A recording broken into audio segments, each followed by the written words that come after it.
Ekale, that's Mrs. One. This is DIGINAIJA. Don't forget to subscribe, like, and share. Showkey ti fẹnu já wáyà báyìí o. Gbogbo agboolé Fújì ti wá dàrú báyìí. Adéọba tó ti jáde o. Ẹ ṣáà máa Adéọba, a well-known writer. Wọ́n ti jáde o.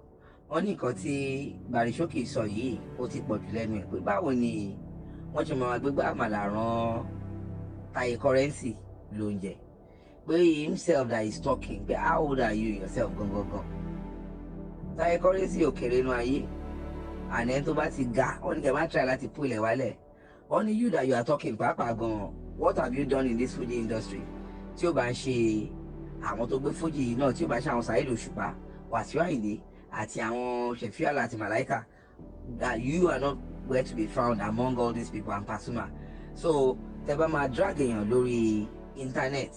Ẹ wo àwọn èèyàn tẹ́ máa jáde fún, because àwọn tó máa jáde fún Showkey ó dà pọ́n yìí máa pọ̀ rẹpẹtẹ gan, because Adéọba bínú rẹpẹtẹ.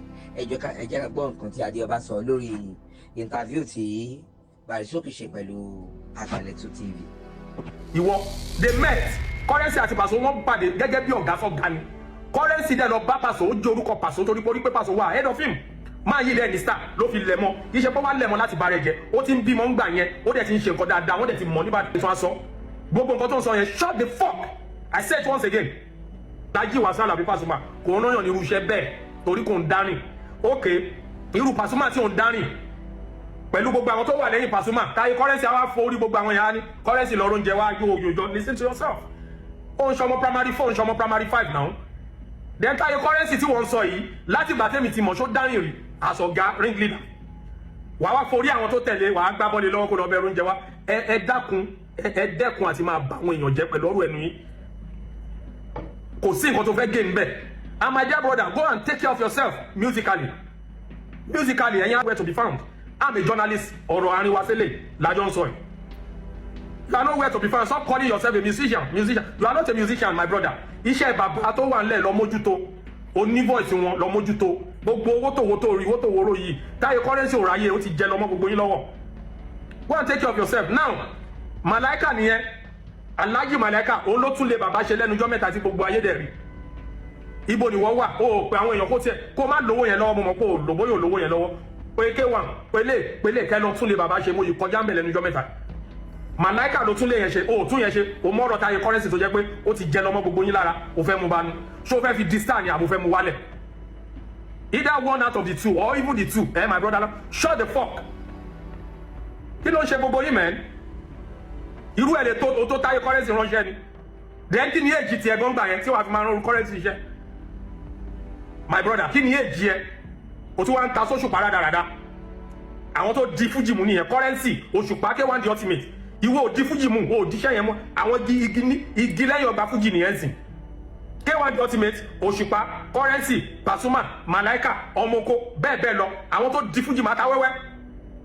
Ó wá ń pìtàn pé ìwọ ló gbádé ìwọ ló, èmi ò rí ẹ̀bẹ̀ ẹjọ́ yẹn, my brother. Bó bá dẹ̀ gbé bóyá wọnú ló wà, èmi wà lẹ́yìn stage tá n cover story. Bí Rashidi Ayinde wọ́n ṣe wà láyé, ọ̀nà àdẹ́mi wọn tí wọn ò tí kú, wọn ò dẹ̀ ní kú báyìí. Bí bẹ̀bẹ̀ tó worldwide, bí dada, bí Òṣùpá léèrè pé Wálé Adéọba, àwa ta cover story ni. Wálé Adéọba àbúrò rọ́kàn. Ó mọ̀ pé ọmọ kí n rọ́kàn dáadáa kó lè mọ̀ pé mo máa mọ story ẹ̀, and I will dig down to your story. Báwo lẹ ṣe máa ń bá àwọn èèyàn jẹ́ kiri báyìí torí pé ojú ọmọ bàbá tó dá Fuji level la ṣe ń take it easy. Many people might still come out for you. You shut that fuck and face what you need, what is needed. You don't share gbogbo yín. Wálé Adéọba lórúkọ tèmi jàre. Gbogbo ẹ̀yin tẹ́ fẹ́ mú máa wálẹ̀, tẹ́ ń sọ̀sọ̀kúsọ ọdún ti jẹ́ lọ. Kò mean anything pé èèyàn ti ẹ̀bọ́ gẹ̀ fọ mọ́tò. Èèyàn bẹ́ẹ̀ gbẹ̀ ṣiṣẹ́ bọ̀ tí irọ́ ló pa. Kò rí bẹ́ẹ̀. Tó bá fẹ́ rí bẹ́ẹ̀, come out, let's kémi àti ẹ̀ka confront ara. Let me tell you some things you don't know in this industry. You, Showkey. Èmi ṣiṣẹ́ Lagos television rí. Go and dig down, find out. Mo ṣiṣẹ́ Lagos, mo ṣiṣẹ́ ní Yotomi Alade Arume, mo ṣiṣẹ́ Lagos TV, mo ṣiṣẹ́ ní different papers as a writer. Mo ṣiṣẹ́ pẹ̀lú Sọjí Ọmọ́táyọ̀, Int magazine pé Sọjí Ọmọ́táyọ̀ pé ó bí Wálé Adéọba. So you were nowhere to be found, Showkey. You were nowhere àdèmí ò tiẹ̀ mẹ́tọ́ ń jẹ́ bẹ́ẹ̀. You are not coming down to talk about Taye currency tó ti ń relevant pẹ́. Ọ̀gá ẹ̀ ló jẹ́. Ẹ máa mátàlú torí pé ẹ fẹ́ sọ̀rọ̀ ẹ fẹ́ ṣe kíní. Wálé Adéọba ló wo ìwà arán ta irú àrán ta ó sọ̀rọ̀ màmá ọpẹ́ ló ń jẹ́. Ibo ni màmá ọpẹ́ wà tí wọ́n sọ pé súnmọ́ premier. Kíní kan ibo ló wà, ibo ló ti kó kúrò, ibo ló wà sí. Kí ni relationship màmá ọpẹ́ food captain, màmá ọpẹ́ olóúnjẹ alámàlà, níbàdàn yẹn pẹ̀lú àwọn èèyàn ìbàdàn kí ló mọ̀ ó ń sọ̀rọ̀ màmá ọpẹ́ olóúnjẹ ó ń sọ̀rọ̀ kinní kan ó wá súnmọ́ premier ṣé ó súnmọ́ premier ni àbó wà lọ́jà mọ́kọ́lá ọjà mọ́kànlá màmá ọpẹ́ wà ìgbà tó kúrò ńbẹ̀ ó lọ sí ọ̀nà tó lọ sí sábò yẹn ibẹ̀ ló yìí jẹ ìwádìí sí ìyẹn màmá ọpẹ́ olóúnjẹ nìbàdàn ó ń sọ̀rọ̀ màmá ọpẹ́ ṣé ẹgbẹ́ premier ni màmá ọpẹ́ wà ẹgbẹ́ premier ọ̀tẹ̀ ni màmá ọpẹ́ wà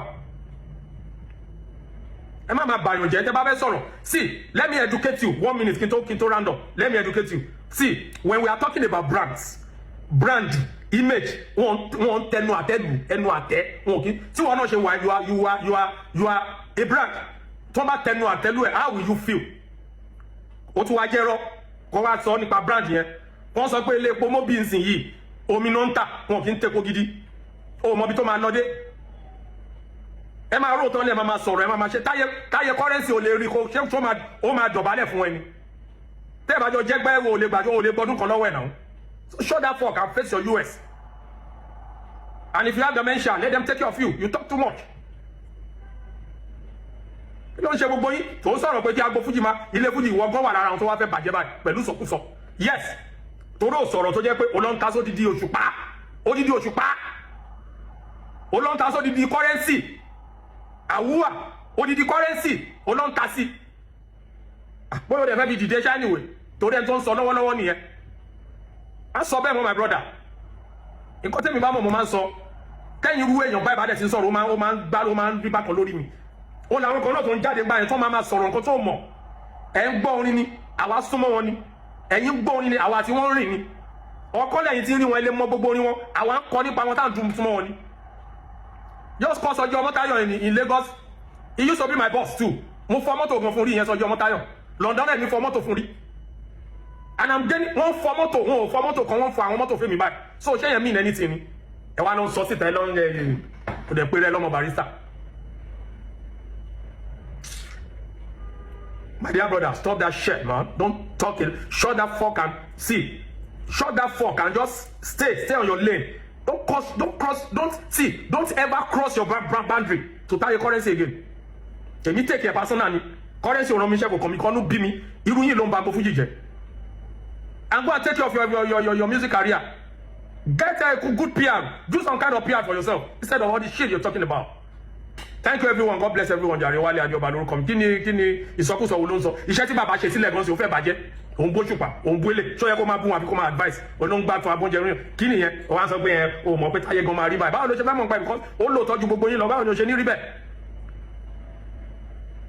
Má jẹ́ sọ̀rọ̀ burúkú sí ẹ máa yìí. Ọ̀rọ̀ industry mo ń sọ. Àdó mi ò mẹ́rí o. Èmi dẹ̀ ya wèrè. Ó dẹ̀ níbi tí mo ya wèrè tèmi sí. Mo máa ń ṣọ́yàn sáàfù mi. Sọkúsọ ló ló ń sọ nípa currency àtòṣùpá.